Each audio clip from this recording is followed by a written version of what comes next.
Je m'appelle Jade Licuy et je suis agente en mobilité chez Équiterre et je vais m'occuper en fait de tous les aspects logistiques reliés à ce webinaire. Puis aujourd'hui, j'ai avec moi mon collègue Daniel Rochefort qui est conseiller en mobilité durable chez Équiterre.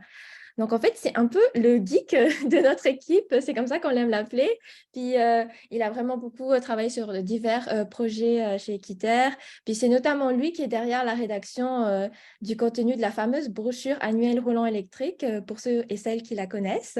Puis, il travaille sur le dossier du véhicule électrique depuis 2018 et diplômé en sciences de l'environnement avec une spécialisation en ressources énergétiques durables. Donc, lors de ce webinaire, nous verrons d'abord quelles sont les dernières nouvelles concernant l'électrification des transports au Québec. Donc, où en sommes-nous? Quelles sont les raisons qui motivent cette transition et où est-ce qu'on s'en va? Puis par la suite, on va présenter les outils offerts par la compagnie Roulant électrique et d'autres partenaires et qui vont permettre en fait de vous aider à prendre la meilleure décision dans votre transition énergétique. Donc, ce webinaire s'inscrit dans le cadre de la campagne Roulant électrique qui a pour objectif de sensibiliser et de promouvoir les véhicules électriques. Elle est coordonnée par Équiterre et rendue possible grâce au soutien financier du gouvernement du Québec dans le cadre du plan pour une économie verte 2030. Donc, ce webinaire se veut interactif, donc on vous encourage à poser vos questions dans le Q&A situé en bas de votre écran, dans le bandeau, ou sinon à lever votre main pour les poser vous-même durant les périodes de questions. L'icône «Discuter» vous permettra d'échanger avec les panélistes ou les autres participants, donc nous ne prendrons pas les questions qui se trouvent dans la section «Discuter». Donc, sans plus tarder, je te laisse la parole, Daniel. Ah, on ne t'entend pas, tu as coupé ton micro. Oh, désolé. Merci beaucoup, Jade. Comme Jade le disait, moi, je suis conseiller en mobilité durable chez Équiterre sur la campagne Roulant électrique, puis sur la campagne pour des véhicules à taille plus humaine. Puis j'anime la chronique Le verre à moitié plein du balado Silence on roule. Je vais vous partager tout de suite mon écran pour qu'on puisse commencer. Et voilà. Désolé pour ce contretemps. Donc, comme Jade vous expliquait, Roulant électrique, c'est une initiative d'Équiterre. Le but, c'est de démystifier l'électrification des transports. C'est aussi d'asseoir le plus de gens possible derrière le volant pour qu'on donne le goût de passer à l'électrique si on a absolument besoin d'une voiture, bien sûr. Donc, Roulant électrique, c'est aussi une façon d'asseoir ensemble toutes les organisations dans le domaine. Vous avez une liste de tous nos partenaires ici pour qu'on aille tous dans la même direction. Donc, l'idée, c'est d'accélérer le fait de se libérer de la pompe à essence. Chez Équiterre, on est persuadé qu'il faut se libérer des combustibles fossiles au plus sacrant si on veut avoir une chance de lutter contre les changements climatiques.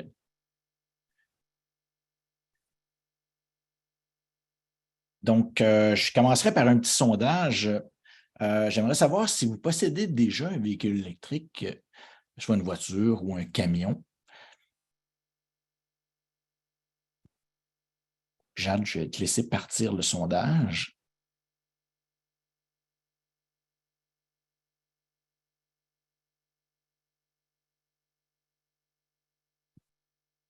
Donc, on parle ici, bien sûr, d'une voiture ou d'un camion électrique ou hybride rechargeable, un véhicule qui permet de rouler avec de l'électricité d'Hydro-Québec.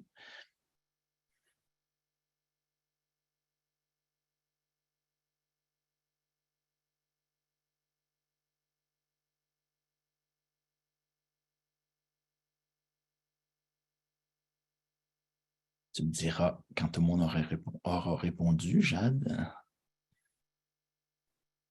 Oui, on va laisser encore quelques secondes pour ceux qui n'ont pas encore répondu.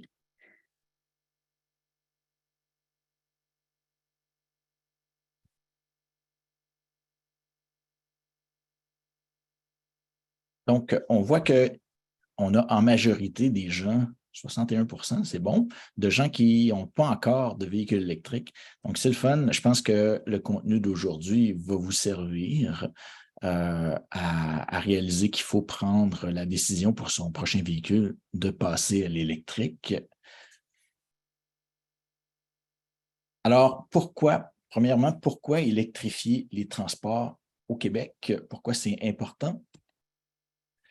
Eh bien, la première raison, c'est que nos véhicules à essence sont le plus gros contributeur de changement climatique de la province. On a souvent tendance à se dire, moi, le petit citoyen, je n'ai pas de poids dans tout ça, c'est les grosses industries qui doivent changer. Que nenni, nos véhicules personnels, c'est 21% des émissions de la province, un cinquième des émissions de la province. En tout, le transport routier, là, quand on inclut le transport de la marchandise, c'est 33% des émissions de gaz carbonique. Donc, oui, vous voyez bien qu'on ne peut pas passer à côté. Décarboner le Québec, ça passe nécessairement par se libérer de la pompe à essence. Puis ça, c'est dans nos véhicules que ça se passe. Il va aussi falloir plus d'efficacité énergétique. Mais le gros de la job, c'est d'électrifier les transports. Puis ça tombe bien, c'est nous, les citoyens, qui avons les leviers pour ça. C'est nous qui pouvons décider de comment on se transporte. On peut décider de ne pas brûler d'essence en enlevant une voiture de la route, en choisissant d'autres moyens. Puis, si on a absolument besoin d'une voiture, puis on est bien conscient là, ici que c'est le cas pour une bonne partie des Québécois, d'avoir besoin d'une voiture, mais si on a absolument besoin d'une nouvelle voiture, prenons-la au moins électrique. Donc, vous voyez ici que c'est vraiment paradoxal qu'on roule avec des voitures à essence quand au Québec, on a l'électricité la plus verte au monde. C'est 99% de notre électricité qui est tirée de sources renouvelables, pratiquement sans émissions de gaz à effet de serre. Tandis qu'au contraire, on brûle l'essence la plus sale de la planète. 100% de notre essence provient soit des sables bitumineux de l'Ouest canadien ou bien de la fracturation hydraulique des États-Unis, de la Saskatchewan, de l'Ouest canadien. Donc, notre consommation d'essence a des très, très gros impacts environnementaux, des très, très gros impacts sur le territoire. Puis, si vous connaissez la question des sables bitumineux, des très, très gros impacts humains aussi. Là, j'en entends dire, oui, mais les batteries, il faut les fabriquer, ça pollue énormément. Oui, c'est vrai. C'est des objets qui ont un gros impact quand on les fabrique, les batteries des véhicules électriques, les véhicules électriques en général. Mais cet impact-là, là, il est minuscule dans l'ensemble du cycle de vie d'un véhicule. Grosso modo, même pour les véhicules à essence, l'impact de la fabrication, c'est la petite ligne grise et la petite ligne noire que vous voyez en bas. Il est minuscule dans l'impact d'un véhicule. Ce qui compte, c'est l'impact de l'essence qu'on met dans le véhicule. C'est ça qui pollue.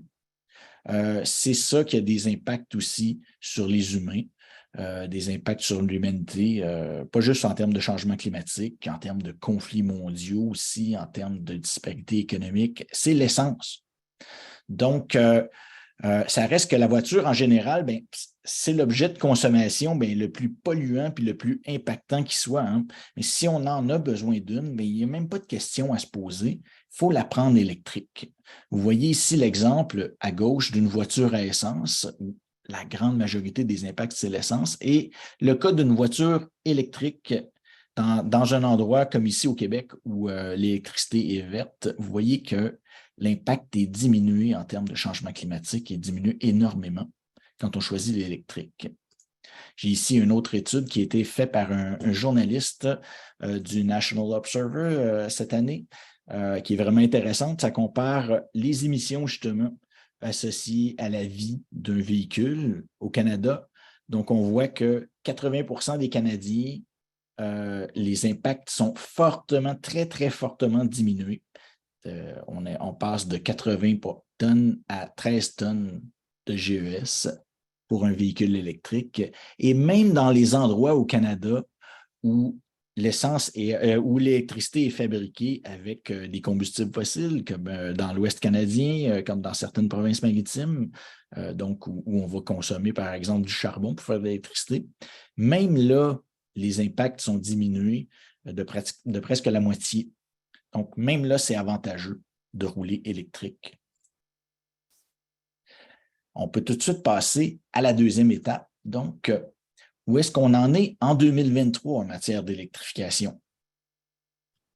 Au Québec, il s'est vendu vraiment là, 42 000 véhicules rechargeables en 2022. Donc, ça ici, c'est les chiffres récoltés sur un sondage qui est réalisé. C'est pas un sondage, excusez, c'est les statistiques de la SAQ qui sont compilées par l'Association des véhicules électriques du Québec chaque année.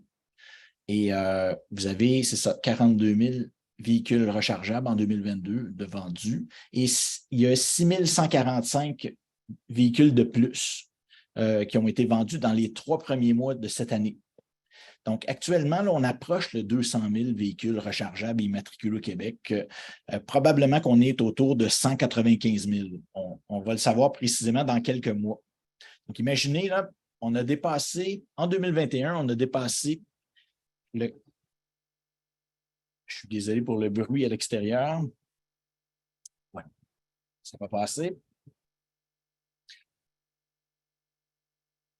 En 2021, on a dépassé le cap des 100 000 véhicules et maintenant, bien, ça a doublé en presque 2 ans. On est rendu à presque 200 000. C'est pas mêlant. Il y a quelques années, là, les manufacturiers, bien, ils nous servaient encore l'excuse que les Québécois n'étaient pas prêts pour le véhicule électrique. Et le discours, maintenant, il a changé. On est passé plutôt en mode panique chez les vendeurs d'auto. On nous dit « Wow, wow, wow, les moteurs, on n'est pas capable de fournir, nous, là. » Donc, bonne nouvelle, ben, il y a vraiment plus de modèles disponibles au Québec. OK? Si vous allez voir notre catalogue sur le site Roulon électrique, vous allez voir, on est rendu à peu près à 47 modèles, environ 47 modèles de 100% électrique, environ 30 modèles d'hybrides rechargeables qui sont disponibles. Et il s'en ajoute toujours.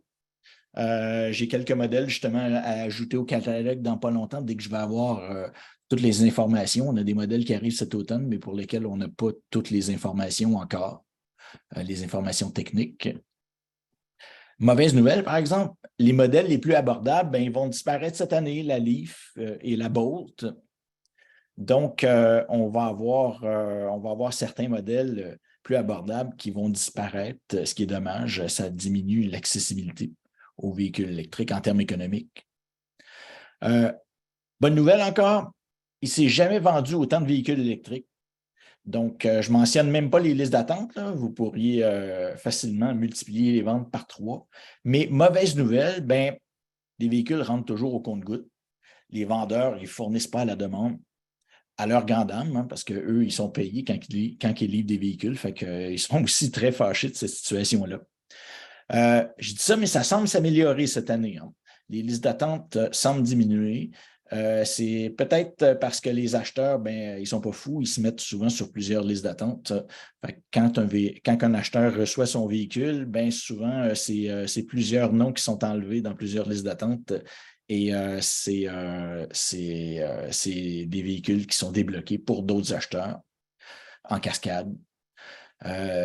C'est pas mêlant, là, les Québécois, ils veulent vraiment des véhicules électriques, mais en fait, c'est un problème mondial. Hein. Partout dans le monde, on veut des véhicules électriques. Bientôt partout au Canada, en Colombie-Britannique aussi, c'est la folie, en Ontario. Puis, veut pas, les manufacturiers envoient les véhicules, surtout dans les endroits où on a des grosses exigences réglementaires. Il va vraiment falloir que l'industrie se déniaise. On va le voir un peu plus loin, mais je vous donne un scoop tout de suite. Le gouvernement a annoncé dernièrement un resserrement des exigences. D'ici 2030, on va vouloir atteindre le 2 millions de véhicules électriques. On veut que 85 % des ventes soient rechargeables en 2030. Donc, ça va jouer des coudes tout à l'heure parce qu'ailleurs, ils en veulent aussi des véhicules. Pour ne pas arranger les choses, je vous disais qu'il y a plusieurs modèles qui s'ajoutent, mais en fait, la liste des modèles qui ne sont pas disponibles au Canada est bien plus longue. Ça, c'est vraiment dommage. Au Canada, ben, on a vraiment beaucoup moins de choix qu'ailleurs. Vous voyez ici sur le graphique la situation du Canada par rapport à la situation d'autres pays en termes de nombre de modèles offerts. Le graphique ici, il vous montre le nombre de modèles disponibles. Au Canada, on a vraiment 2 fois moins de modèles disponibles qu'aux États-Unis. On a 3 fois moins de modèles disponibles qu'en Europe. Puis ce qu'on nous offre, c'est de plus en plus des gros modèles avec des grosses batteries. C'est la partie rouge et la partie orange dans le graphique. Vous voyez que ça occupe presque toute la place en termes de nombre de modèles. Quand vous allez dans notre catalogue, vous allez voir que ça se reflète. Presque tous les nouveaux modèles sont des VUS maintenant. Tandis que dans d'autres régions du monde, les gros modèles occupent aussi beaucoup de place, mais il y a quand même du choix de plus petits modèles et de voitures. Donc, est-ce qu'on peut s'attendre à des baisses de prix pour cette année et même dans les années à venir? Laissez-moi en douter. À part Tesla qui a baissé légèrement le prix de ses modèles 3 puis Y pour qu'ils soient éligibles aux subventions, mais, puis Ford qui a fait la même chose avec sa Mach-E. Mais en fait, les autres manufacturiers, ils privilégient les modèles plus gros. Ils nous envoient d'ailleurs les modèles avec les plus grosses batteries. Puis on livre en priorité les versions les plus coûteuses. C'est vraiment dommage. La Bolt et la Leaf, qui étaient les meilleurs deals sur le marché, ils vont passer à la trappe cette année, comme je vous disais. Les prix moyens des véhicules électriques ils dépassent maintenant les 50 000 ce n'est pas surprenant, les gouvernements ont augmenté les seuils pour que les véhicules soient admissibles afin qu'on ait plus de modèles disponibles. Et les manufacturiers ne sont pas fous. Ils ont augmenté les prix. C'est vraiment dommage. Ce qui est fou, c'est que malgré ça, ça demeure très avantageux quand même pour la majorité des gens de passer à l'électrique. N'oubliez pas que les véhicules à essence moyens là, qui sont vendus au Québec sont rendus à plus de 40 000. Oui, pour les petits budgets, c'est vraiment dommage. Les véhicules électriques les moins chers, c'est l'équivalent maintenant d'un véhicule de 35 000. Tandis qu'avant, on était capable d'avoir des véhicules qui coûtaient l'équivalent d'un véhicule de 25 000 quand on avait des plus petits modèles. Il va vraiment falloir agir, justement. C'est le prochain combat. C'est d'agir pour avoir des véhicules plus petits et des véhicules plus abordables de disponibles sur notre marché. Donc, c'est le prochain combat des années à venir. Excusez le commentaire éditorial. On revient aux bonnes nouvelles maintenant. Y a-t-il quelqu'un qui a peur de manquer d'électrons encore pour son véhicule? Mais à part le fait que 80 des kilomètres là, qui sont parcourus avec de l'électricité de la maison pour les propriétaires de véhicules électriques, ça, c'est 11 sous le kilowattheure, là, rouler avec l'électricité de la maison, ça revient en moyenne à 2 par 100 km. Si vous comparez ça avec rouler avec de l'essence. Mais les Québécois ont parfois besoin de se charger à l'extérieur de la maison occasionnellement, on a besoin de plus d'énergie pour faire un long déplacement. Mais on peut compter sur un réseau de recharge public exceptionnel au Québec. Le réseau de recharge au Québec, il compte 7 672 bornes en incluant la recharge de niveau 2. Actuellement, c'est le nombre de bornes qu'on a au Québec. On appelle ça la recharge de niveau 2, la recharge de destination. Si on regarde juste le cas de la recharge rapide, juste la recharge rapide, c'est 544 stations qui sont réparties dans presque toutes les régions du Québec. En tout, il y a 1295 bornes de recharge rapide en opération actuellement sur le territoire québécois. À part le nord du Québec et l'Abitibi, la couverture du territoire ailleurs, elle est vraiment exceptionnelle. Vous pouvez vous déplacer sans crainte partout au Québec, même avec un véhicule qui possède une petite autonomie. Une petite autonomie entre guillemets, souvent on parle d'un 250-300 km. Mais les véhicules moyens maintenant, c'est rendu 400 km. Donc, il n'y a absolument aucun problème pour se rendre un peu partout au Québec. Et les bornes de recharge, ils sont très faciles à trouver. Hein. Les voyages sont faciles à planifier. Les paiements sont super faciles à faire avec les applications. Ça vous coûte des peanuts voyager avec une voiture électrique et une voiture électrique au lieu d'une voiture à essence. Donc, ce n'est pas pour rien que les gens ils voient vraiment des avantages, les propriétaires. Et souvent, c'est un peu inattendu, mais on se retrouve à rouler plus quand on a une voiture électrique.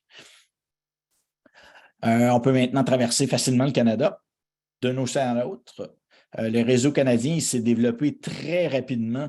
Il y a seulement 3 ans, c'était toute une expédition traverser le Canada. Et maintenant, on compte aujourd'hui 4200 bornes de recharge rapide dans tout le Canada, dans 1566 emplacements. En tout, quand on inclut la recharge de niveau 2, le réseau canadien, c'est 22 000 bornes. Et je vous présente le cas de l'Amérique du Nord, le réseau nord-américain. Donc, on ne peut pas seulement traverser le Canada d'un océan à l'autre, on peut aller pratiquement n'importe où en Amérique du Nord en voiture électrique. Il y a à peu près 35 000 bornes de recharge rapide en Amérique du Nord. On est vraiment rendu là.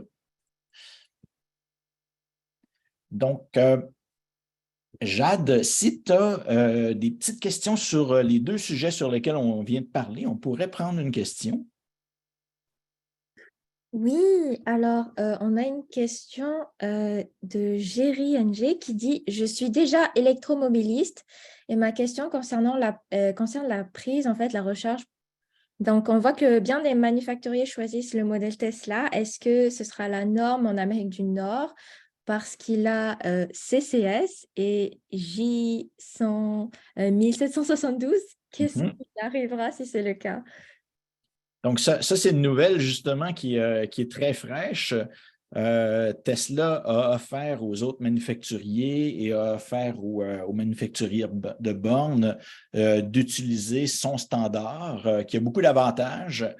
Et il semble que ça s'en vient dans le futur, que le connecteur Tesla pourrait devenir la norme. Euh, et on a déjà Flo qui a annoncé qu'il allait installer des connecteurs Tesla sur ses bornes. Et ils vont garder, par exemple, les autres connecteurs. Mais ils vont ajouter des connecteurs Tesla sur leurs bornes d'ici quelques années. Et on a Ford et GM qui se sont engagés à partir de 2025, se sont engagés à installer plutôt le connecteur Tesla au lieu du connecteur CCS, qui est le connecteur actuellement utilisé, qui est le connecteur le plus utilisé chez les autres manufacturiers.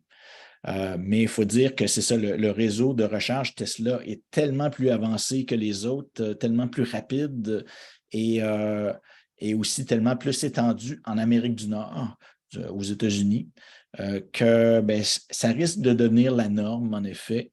Ça ne veut pas dire que vous faites une mauvaise chose si vous achetez un véhicule qui a une connexion CCS. La recharge demeure toujours disponible, là, puis il y a des adaptateurs aussi qui vont exister. Ça, il n'y a aucun problème. On pourrait tout de suite passer à la suite, puis je vais répondre à d'autres questions à la fin de la présentation. Donc, qu'est-ce qu'on vise pour l'avenir au Québec? Il n'y a pas longtemps, il y a à peine un mois ou deux, le ministre de l'Environnement a annoncé des nouvelles cibles pour les véhicules électriques au Québec. On parle maintenant d'atteindre 2 millions de véhicules électriques en 2030 et d'atteindre et on va resserrer la loi VZ2, ce qu'on appelle la loi pour forcer les manufacturiers à rendre disponibles des véhicules sur les routes. On va la renforcer pour qu'en 2030, 85 des véhicules vendus soient électriques. Donc, vous voyez que la courbe de progression, elle va être assez spectaculaire dans les prochaines années. On avait vu tout à l'heure que la courbe était déjà exponentielle, mais l'exponentielle va se poursuivre. Ça ici, c'est un aperçu des cibles, justement, avec la nouvelle loi VZ2. Donc, en 2025, on veut atteindre un 22 de vente de véhicules électriques. On veut forcer les manufacturiers, on veut forcer les manufacturiers à offrir, à mettre en marché 22 de leurs véhicules, que ce soit des véhicules rechargeables. Actuellement, si vous regardez les lignes ici, ça représente la ligne rouge avec les points rouges. Ça représente les exigences actuelles, mais la façon que la loi VZ2 est faite actuellement, ça fait que les exigences qui sont réelles, ce que ça donne en termes d'exigences, c'est les lignes rouges pointillées en bas.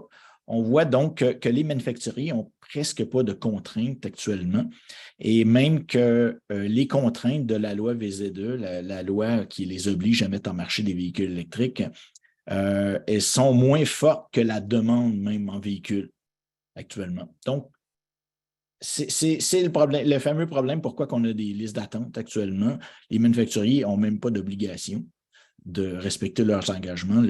Là, ils carburent tout simplement. Pourquoi ils en livrent? C'est parce que les consommateurs commencent à être fâchés.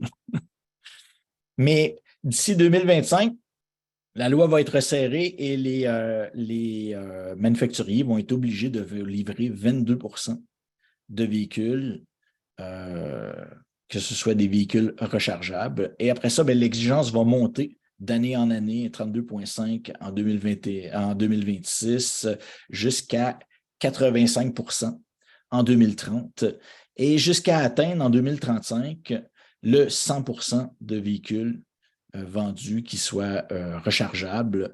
Et même en 2035, ça va être 100% de 100% de 100% électrique, de véhicules entièrement électriques. Vous voyez ici la courbe verte et la courbe orange. La courbe verte, c'est la courbe du nombre de véhicules qui vont être électriques sur les routes et la courbe orange, c'est le nombre de véhicules à essence. Et on va avoir un croisement autour de 2032, d'après les prévisions, où on va avoir le même nombre de véhicules à essence puis de véhicules électriques sur les routes. À partir de ce moment-là, c'est sûr que ça va commencer à être l'hécatombe. Qui va vouloir d'un véhicule à essence? Donc, la progression va être vraiment spectaculaire. On pense atteindre 100% de véhicules électriques, pratiquement 100% de véhicules électriques d'ici à peu près 2040, alors que ça va faire 5 ans qu'on va être obligé de ne vendre que ça dans le neuf. Je vous ai mis ici ce que ça va donner en termes de développement du réseau de recharge. Ça, on a vraiment un très, très gros défi à ce niveau-là. Actuellement, il y a 1295 bornes de recharge rapide au Québec. D'ici 2025, si on suit la progression actuelle, qui est déjà forte, là, on devrait atteindre 1700 bornes de recharge rapide au Québec en 2025. Mais en fait, si on veut atteindre les objectifs de 2030, il va falloir accélérer le pas. Et ces chiffres-là nous montrent qu'il va falloir, entre 2025 et 2030, installer 8780 bornes de recharge supplémentaires, des bornes de recharge rapides sur les routes du Québec. C'est vraiment un très, très gros chantier qui s'en vient. Très, très gros chantier pour Hydro-Québec, très, très gros chantier pour les entrepreneurs québécois. Je ne sais pas s'il y en a qui voient des occasions d'affaires là-dedans, mais il va y avoir beaucoup, beaucoup de travail au niveau du déploiement des réseaux de recharge au Québec. Et c'est là que vous voyez, on ne va pas juste avoir des impacts en termes d'environnement avec l'électrification des transports. On n'a pas juste des impacts économiques parce qu'on sauve énormément en ne consommant pas d'essence. C'est aussi beaucoup, beaucoup d'emplois. Donc, c'est beaucoup, beaucoup d'emplois, l'électrification des transports, des emplois d'électriciens, d'installateurs, des emplois aussi dans la fabrication des véhicules. On a des usines qui sont en train de pousser au Québec et qui ont commencé leurs opérations, où on fabrique des véhicules électriques. Donc, c'est une transformation de notre économie. Ça va venir, par exemple, avec des gros défis en termes d'énergie. Donc, les véhicules électriques, je tiens à vous mentionner que ce n'est pas une solution magique. 2,8 millions de véhicules électriques en 2032. D'après Hydro-Québec, ça représente une augmentation de 7,8 TWh de la consommation d'énergie. Donc, vous voyez que ça représente là, à peu près 30% de l'augmentation qu'on prévoit d'énergie qu'on va avoir besoin, d'énergie électrique qu'on va avoir besoin.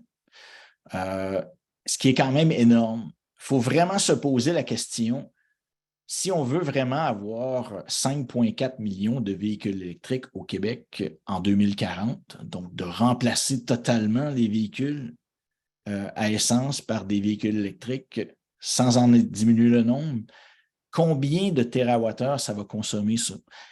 Qu'est-ce que ça va mettre comme pression sur notre réseau électrique? il va falloir se poser la question, parce que ça m'amène au fait qu'il va falloir envisager d'autres solutions aussi. Il faut se donner vraiment plus d'options. Est-ce qu'on va vraiment pouvoir se permettre d'avoir autant de véhicules électriques au Québec? Ça ne veut pas dire qu'il ne faut pas y aller, mais il va falloir se donner aussi beaucoup, beaucoup d'autres options pour pouvoir se passer de la voiture, des options de transport en commun, des options de mobilité active, des options de partage de véhicules. On ne pourra pas passer à côté si on veut aussi pas trop mettre de pression sur le développement de notre système énergétique au Québec. Je vous ferai un deuxième sondage pour savoir quand vous pensez faire l'achat d'un véhicule électrique. Donc, je serais curieux de savoir justement parmi nos auditeurs lesquels envisagent de s'acheter un véhicule électrique dans pas long. Tu me feras signe, Jade, quand tout le monde aura fini de répondre. Oui.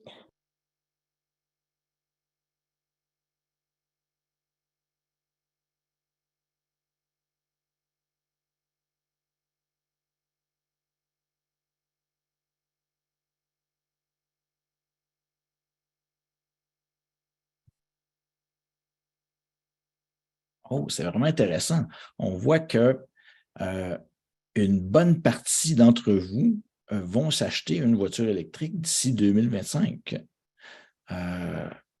C'est vraiment des résultats super intéressants.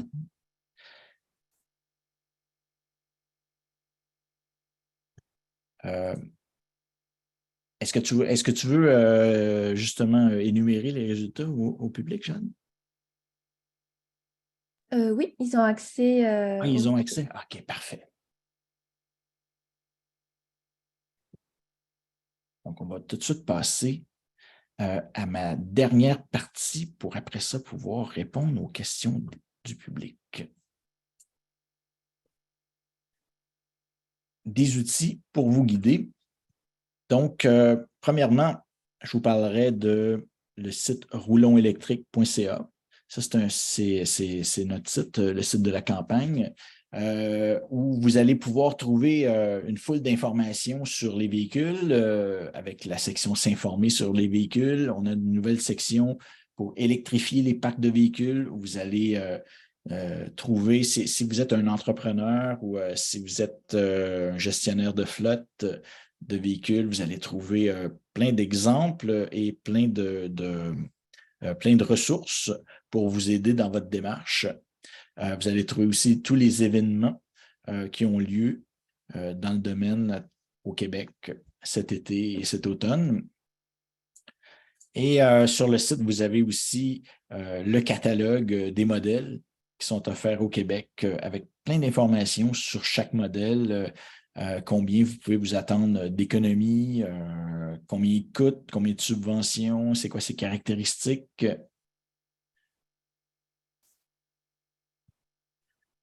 Un autre site qui est extrêmement intéressant, une autre source, c'est le comparateur de CA Québec. Donc, ça, vous allez vraiment pouvoir comparer des véhicules électriques avec des véhicules à essence. En fait, vous pouvez comparer n'importe quel véhicule entre eux. Vous allez pouvoir comparer les coûts d'utilisation des véhicules entre eux.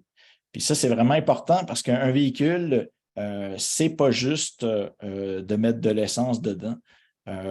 C'est bien sûr des paiements, des assurances, de l'entretien. Donc, avec cet outil-là, vous avez une bonne idée des différences de coûts. J'ai fait exprès, je vous ai montré ici une Bolt UV qui est toute petite comparée à un Blazer qui est un VUS plus gros. Et vous voyez, mais à essence, celui-là, et vous voyez la différence de coût annuel est vraiment énorme. Un autre outil qui est vraiment intéressant dans votre démarche, c'est l'outil qu'on a développé pour essayer de vous convaincre d'acheter un véhicule dont la taille est le plus petite possible par rapport à vos besoins. Donc, ça s'appelle vraisbesoin.ca. Vous allez trouver là-dedans une centaine de véhicules à comparer. Vous allez avoir justement vous allez voir des scores avec les impacts économiques, les impacts environnementaux et les impacts en termes de sécurité aussi.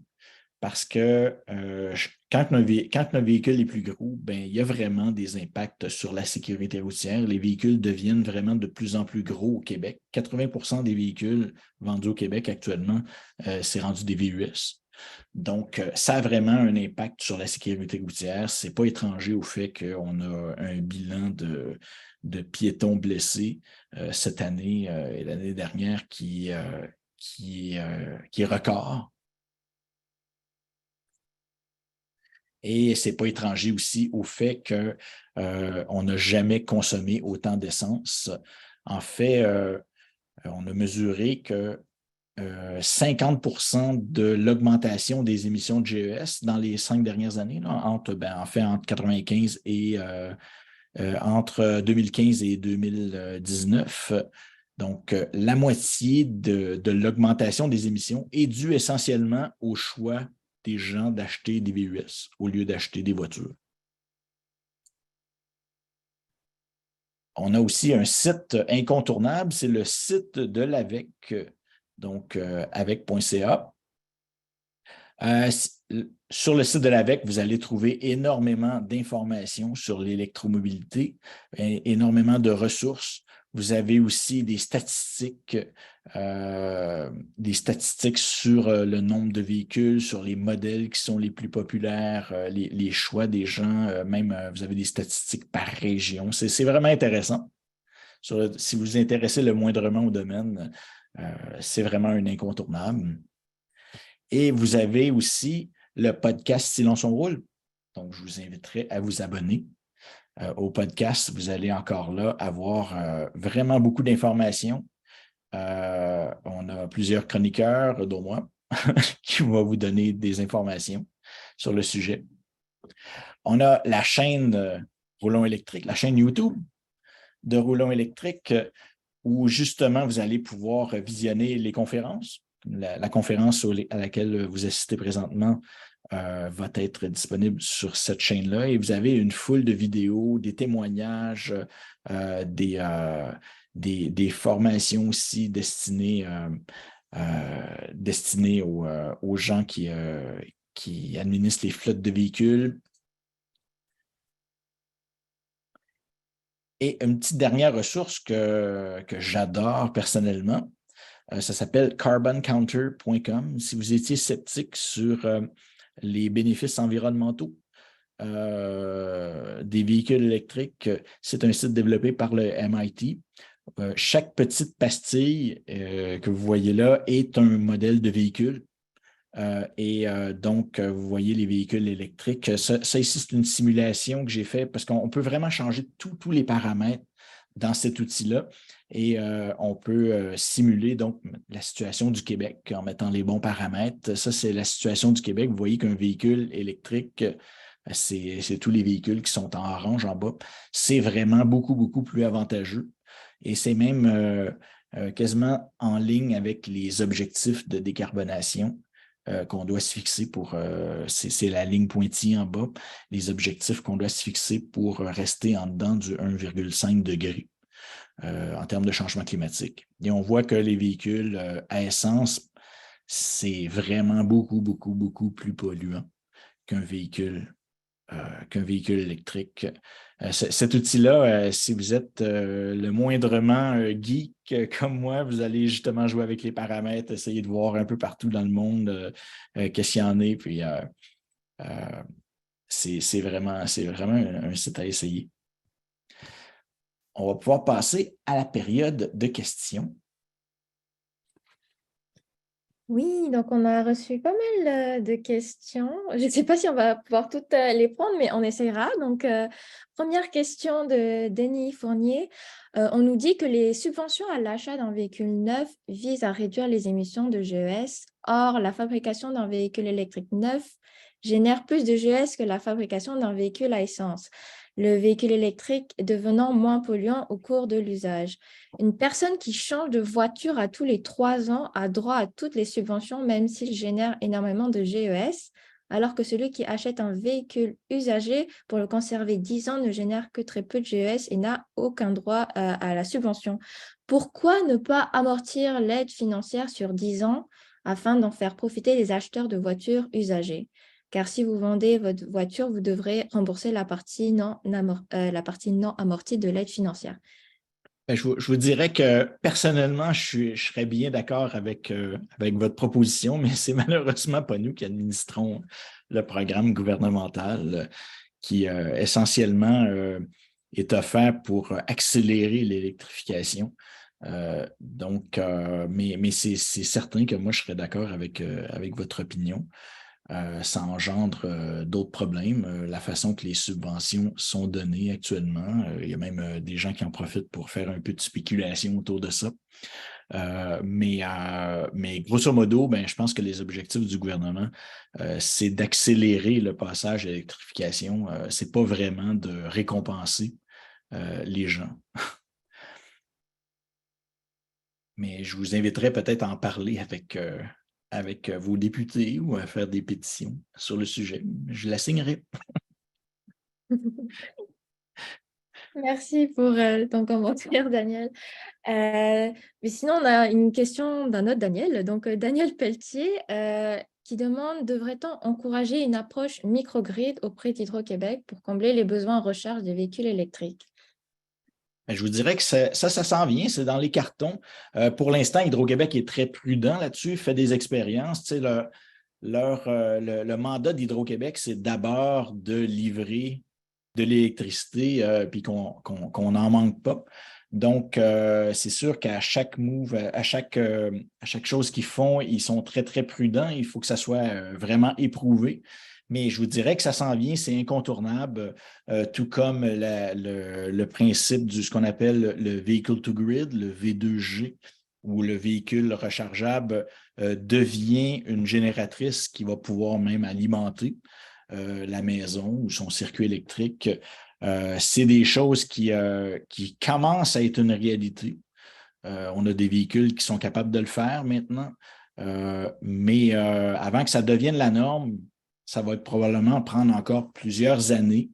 Il y a beaucoup de tests à faire, puis c'est sûr que de toute façon, ben, ça va aussi nécessiter des investissements, mettons, pour la personne qui a sa maison, d'aller faire des changements à sa boîte électrique. Là, je ne pense pas que c'est Hydro-Québec qui va aller faire ces changements-là, mais c'est quelque chose qui va se faire, c'est sûr.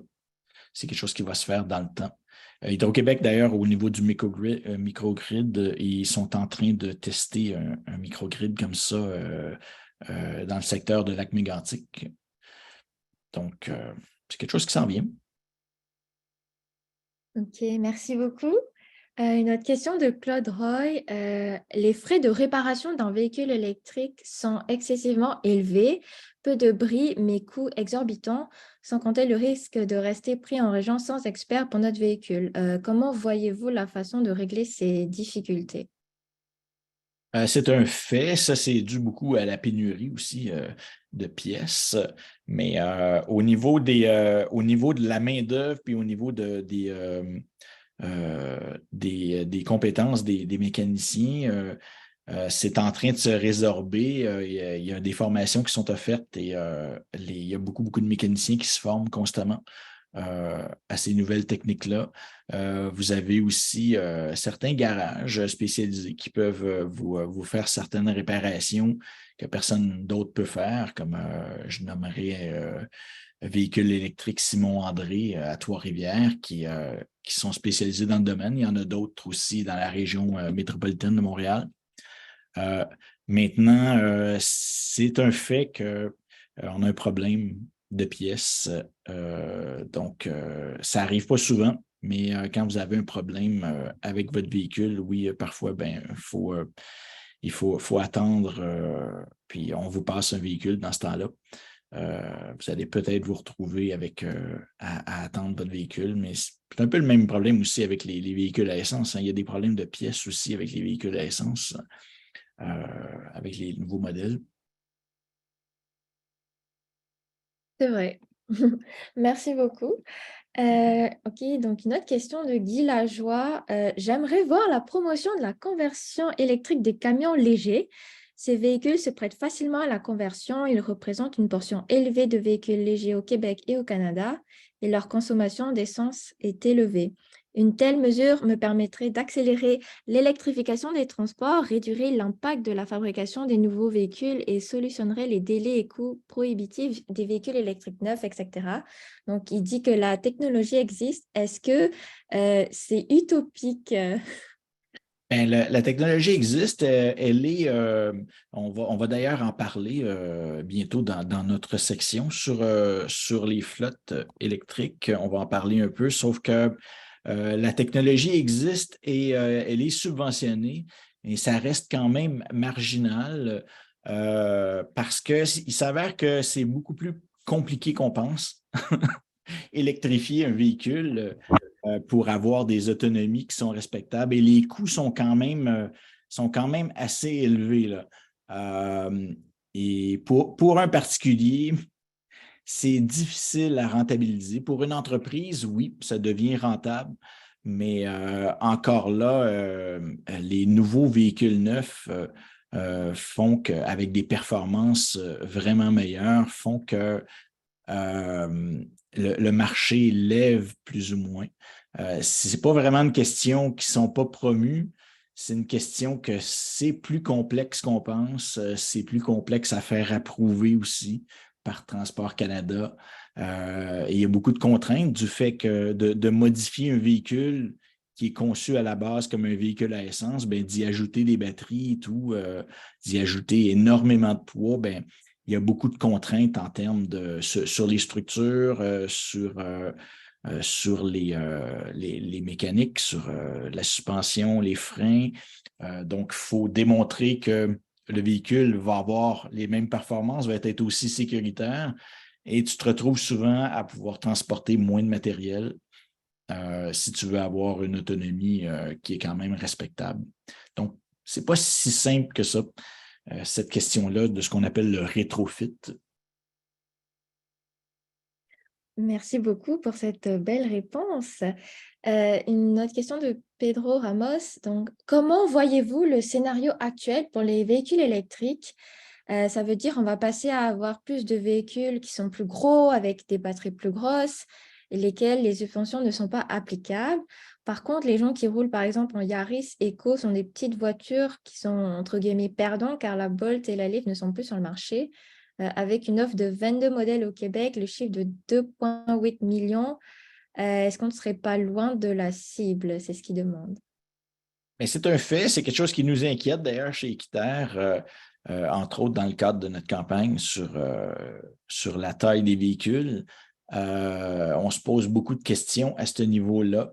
Reste que il faut quand même se lancer dans l'électrification, mais c'est vraiment dommage. Puis il va falloir trouver des stratégies pour amener les manufacturiers à nous offrir des petits modèles qui sont disponibles ailleurs, hein. Si vous regardez en Europe, il y a plein de petits modèles qui ne sont pas offerts ici. Parce qu'on dit que les Canadiens ne sont pas intéressés. Je ne suis pas sûr que c'est vraiment le cas. Je pense que c'est juste parce qu'on veut maximiser les profits. Mais ces modèles-là existent et il va vraiment falloir amener et forcer les manufacturiers à les amener. Maintenant, je soupçonne que avec la montée des exigences, peut-être que les manufacturiers n'auront pas le choix de toute façon s'ils veulent rencontrer le nombre, le pourcentage de ventes d'électriques qui vont être obligés d'avoir d'ici quelques années. Ok, merci. Sinon, on a plusieurs questions de Stéphane Collin qui demande en fait pour quand l'ouverture du réseau Tesla pour les autres automobilistes au Canada, comme c'est déjà le cas aux États-Unis et en Europe. Est-ce qu'il y a des plans pour qu'un fournisseur québécois fabrique et vende un adaptateur Tesla pour les autres véhicules? Puis aussi une deuxième question, y a-t-il moyen de voir le réseau de bornes ultra rapide de 150 kWh et plus? Pour ce qui est de Tesla, ben, je peux pas vous dire. Je n'ai pas plus de nouvelles que vous. Tout ce que je sais, c'est que c'est présentement en test aux États-Unis et dans plusieurs pays en Europe. Sur le site de Tesla, il y a une liste de tous les endroits où c'est ouvert maintenant. Et on n'a aucune date de quand ça va venir au Canada. Ce n'est qu'une question de temps. Flo a annoncé il y a quelques jours, a annoncé qu'il allait installer des connecteurs Tesla sur leur prochaine borne. On n'a pas dit quand, par exemple, mais ça va venir. Ça va venir. Pour ce qui est du développement du réseau de 150 kilowatts, j'imagine que vous parlez au niveau de circuit électrique. Je ne pourrais pas vous répondre pour circuit électrique, mais ben, ils sont en train de le déployer. Encore, comme je vous disais, ben, ils demeurent très prudents, c'est sûr. Ne serait-ce que parce que de toute façon, ça répond pour l'instant aux besoins d'une minorité d'électromobilistes. La majorité des véhicules se contentent des bornes de 50, puis utilisent les bornes de 100 à même pas leur pleine capacité. Donc, de là à ce qu'on voit une majorité de véhicules qui peuvent se recharger à 150, ça va prendre encore plusieurs années. Je ne pense pas qu'Hydro-Québec va se mettre à tout remplacer ces bornes tout de suite. Quand il y a seulement quelques modèles vendus au Québec qui sont capables d'en profiter pour le moment là. Ok, ben merci beaucoup. Je pense qu'on va prendre peut-être une dernière question de Luc Saint-Hilaire qui dit qu'en fait, il prévoit l'achat dans peu de temps d'une Bolt, en fait, donc un véhicule électrique. Est-ce qu'il y aurait un impact sur sa prime d'assurance? Ben, d'après ce que j'ai compris, là, puis ça c'est vraiment c'est des informations qui semblent véridiques. Là. Les primes d'assurance sont vraiment plus élevées pour certains véhicules. Encore là, quand on dit plus élevé, ça dépend de quel véhicule à essence vous aviez aussi. Mais oui, il semble que les primes d'assurance sont plus élevées et c'est vraiment une question de pénurie de pièces. Donc, vous pourriez vous retrouver à avoir une prime plus élevée pour votre Bolt. Mais il faut que vous mettiez aussi ça dans la balance avec les autres avantages. Si vous comptez les économies de carburant puis d'entretien que vous allez faire, je peux vous garantir que vous êtes largement gagnant quand même d'aller vers une Bolt, de changer votre véhicule à essence pour une Bolt. Ben, merci beaucoup, Daniel. On va conclure le webinaire. Donc, ben, merci à tous d'être venus au webinaire aujourd'hui. Donc, c'est vrai que les choses avancent vite dans le domaine de l'électrification des transports. Donc, c'est toujours bien d'avoir une petite mise à jour. Donc, merci beaucoup, Daniel. Euh, Puis, en fait, on espère que ben, les informations et outils qui vous ont été partagés vont vous aider dans votre réflexion pour une transition énergétique.